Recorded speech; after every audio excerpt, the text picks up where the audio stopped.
In this tradition, the teacher who assures a student of their liberation is regarded as greater even than God. Because the teacher is the starting point for this transformation, spiritual practices do not begin with the divine, but with an offering of praise to the Guru. The text Jnanappana follows this specific structure.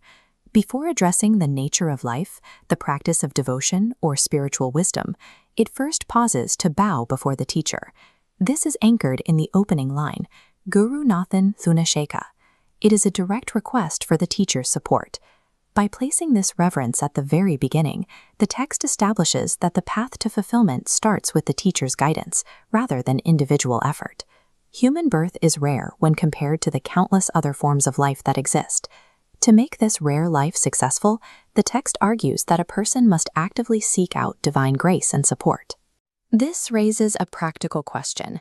How does one actually receive that support? The solution is to keep the mind constantly focused on the divine, ensuring that focus never breaks. Spiritual success is not found in occasional prayer, but in this state of active, continuous mental anchoring. This constant focus involves two distinct actions. The first is verbal. The sacred names of God should stay on the tongue at all times. These names are meant to remain alive within the seeker during every moment of their life. However, repeating a name is only part of the discipline. The second action is internal.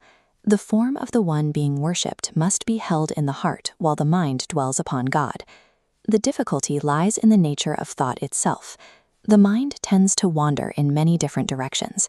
When this happens, the seeker must perform the work of pulling those wandering thoughts back to the divine. This discipline is captured in the verse, Guru Nathan Thunesheka Navan Melapojam. By keeping the name on the tongue and the form in the heart, the seeker builds the foundation for their spiritual life.